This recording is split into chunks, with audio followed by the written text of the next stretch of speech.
Hello and welcome back to another episode.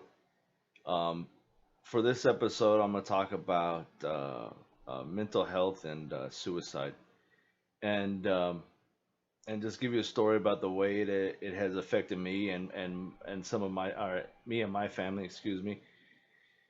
And before I begin, I just want to say that if you are struggling with mental health and thoughts of suicide or hurting yourself, please reach out.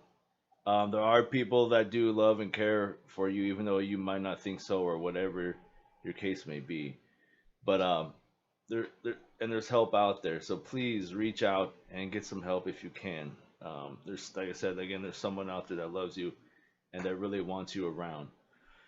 So with that being said, I'll start with on July 21st, 2014. My cousin, who I, who was my big brother, um, had ultimately took his life, and it was uh, the worst thing I've ever experienced that I've ever went through, and still am going through to this day.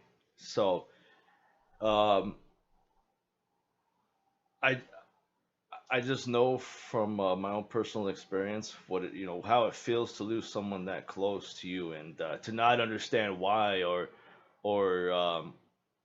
to try and put things together maybe of what I could have done, because you always feel like it's somewhat of your fault for what happened, that you should have been there for him and helped him out.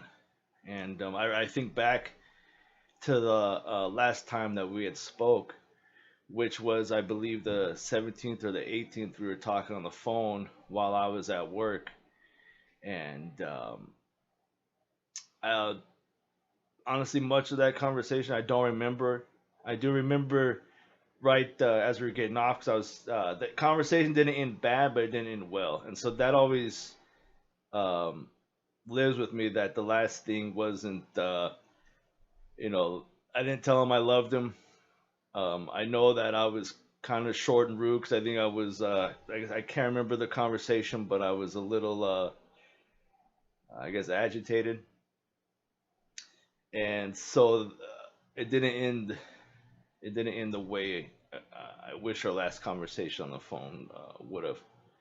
Um, the last time we were texting, he was showing me pictures of his upgrades, because his anniversary was in June, and upgrades that his wife had bought him for his truck. And I know that was a good. We had some good text message conversation at that time, but again on the phone was the one that I really wish would have ended better. Um, so after uh, so one of the things that I want to say was when right when it happened, and I remember getting the phone call from my mother. Um, I don't know. It takes the I don't know. It takes the wind out of you. You don't want to believe it's true. How could this happen, and things like that, or and just everything just runs through your head that you know I think a lot of times still that I think of what I could have done. It's 6 years later, and um, you're still in shock. You still don't know why it happened, or how it happened, and so dealing with that's still sometimes a struggle. I definitely think about him all the time. And one of the stories that I wanted to share with you was that was my favorite, probably one of my favorite things, and here's why.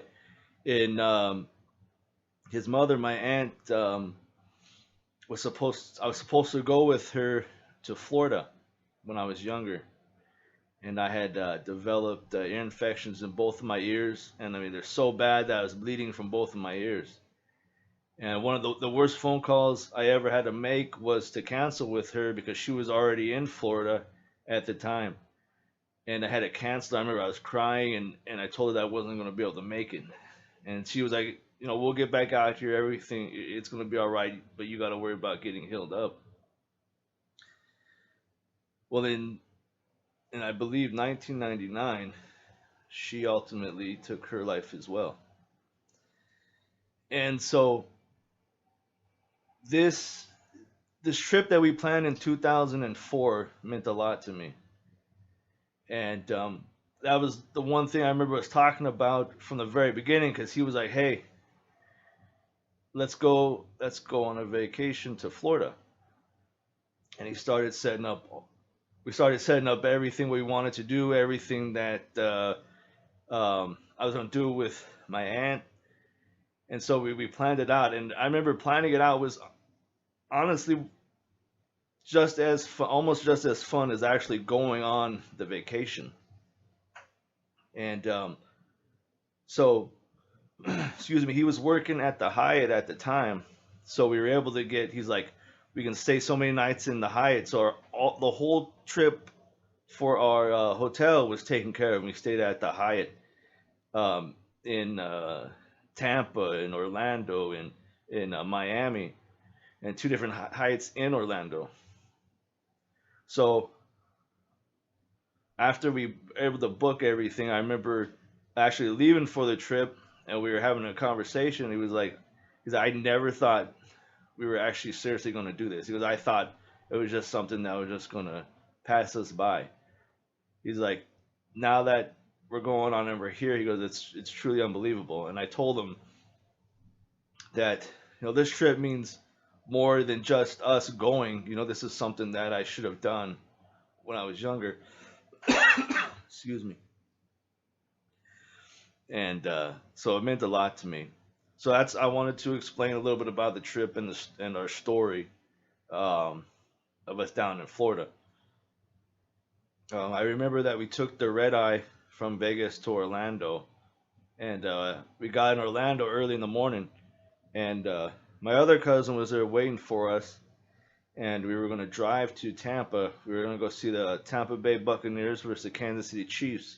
Um, I was a big Priest Holmes fan, and that was one of the things that we wanted to do was to watch the football game. So we drove down. We rented a car. We drove down to Tampa. That day we went to Busch Gardens. So we hadn't slept yet. We went to Busch Gardens all day, and then after Busch Gardens, we went back to the hotel, and the Kansas City Chiefs were staying at that Hyatt. So we got in since we were had reservations, so we were able to get in because everything was blocked off. We've seen all the players and the media, so it's a pretty neat experience. And I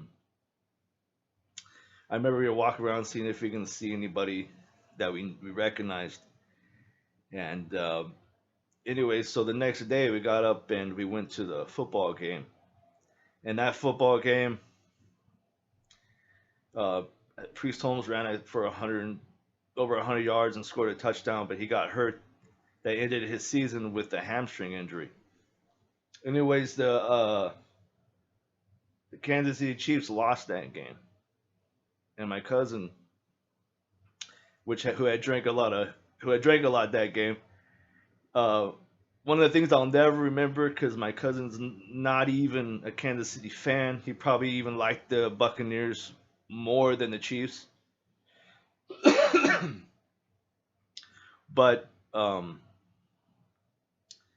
because he was wearing one of my Priest Holmes jersey the whole way out, and me and my other cousin were carrying him out as he's chanting, Chucky got lucky because John Gruden was the head coach at the time of the Buccaneers.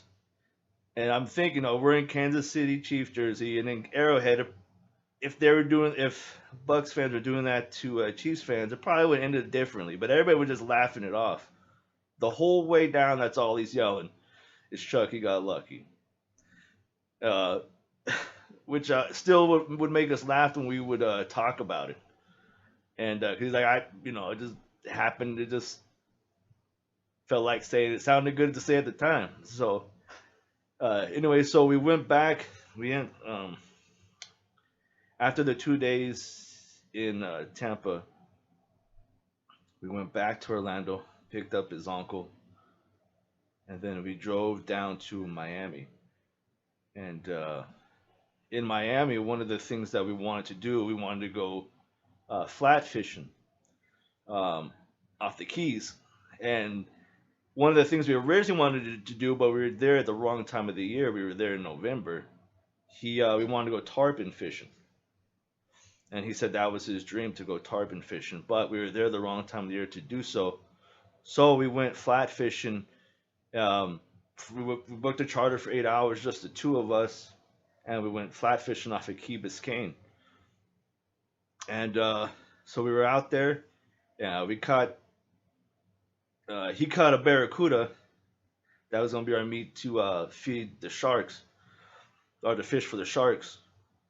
And then I remember the first barracuda I caught was a nice big barracuda. Um, our guide, my cousin asked to hold the fish, and the guide said, he goes, "Are you sure?" He goes, "So this is our bait." He goes, "Yeah." He goes, "I'll be fine." So he's like, "You got to really, really hold on to him because you can't let the barracuda go. They're really strong, and he'll jump out of your hands." It's all, I'm not worried about it. So first, as soon as he grabs it, not even a second later, the barracuda, I mean, just jumps right out of his hands into the water. The look on the guide's face was priceless. I mean, he looked like somebody just slapped him. I remember that, and then my cousin looked so distraught. It was pretty funny. But anyways, he was able to catch another barracuda, and we were able to go fishing for shark. So we were out there for 8 hours, and I had a blast. Um, uh, we caught the nurse shark, lemon shark. We had a black tip or blackfin shark come in that we couldn't land. But I mean, just something that we both really wanted to do, and we really enjoyed it. Um, After Miami, um, I'm trying to think of what else we did. I know we went to South Beach, um, but other than that, I don't remember exactly what else we did down in Miami. After Miami, we went back up to um, Orlando, and when we got to Orlando, we were going to stay. We actually stayed at the Grand Cypress, and which was from Grand Cypress you can see Epcot and Walt Disney World, and that's one of the things that I was going to do with my aunt years before was go to Disney World and see all the Disney parks. So when we got to Orlando, we went to the plan was to go to Disney World. The next day go to Epcot, and what I will say is Epcot by far is probably my favorite park. At the time, excuse me, um, one of the best things to do was to we would go around to all the different countries and try to drink from the different countries. I don't even think we were halfway through, and I know I was pretty toast before I even got halfway done. Um, I just remember us riding the rides there and then drinking something from every state, or excuse me, every country. All I know is that the the one thing that made me sick was the margarita from Italy. That thing made me so sick that I hope I never want to smell it or anything again because just one little drink. But I do remember that. But that trip was a lot of fun. One of the things I remember, he went to a beer tasting um, for Sam Adams. And I remember watching him um, trying all the different beers, and they're going through and explaining it. And I think that's halfway through. And like I said, I was already sick by that time. But um, Epcot was a lot of fun. Uh, Walt Disney World, for me, what I can remember of it, I like Disneyland better. But after after we went to the parks the next day, we went to his grandmother's house, and he actually made us a really fancy dinner because he was a chef. He loved to cook. That's what he did at the Hyatt, and he made us a nice fish dinner that I still remember his presentation and everything. And he was explaining everything, and it was really nice, really good. Um, I remember after that, then we came back home, and on the way back home, we hit probably the worst turbulence I have ever felt ever coming back. And I remember he was scared out of his mind, and I'm over there laughing because it was funny. But that whole trip was finally a dream come true for me, and I'm glad I got to experience with both of my cousins and was able to put that together. It really meant a lot to me, and it still does. And that was one of the last conversations that we had in our text message. It was about that trip. That hey, this is our 10-year anniversary. 2014 was our 10-year, and we were talking about how we wanted to take our families out there and do it all over again. And obviously, we never got that chance, or never will have that chance. So I just want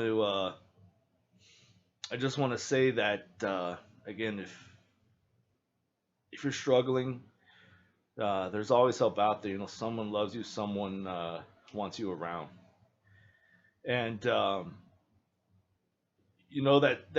that same year, Robin Williams did it, and then just recently, back in early July, a gamer that I know and I followed for a long time that played World of Warcraft, uh, he you know did it too, and it's just crazy to think that it could have been prevented.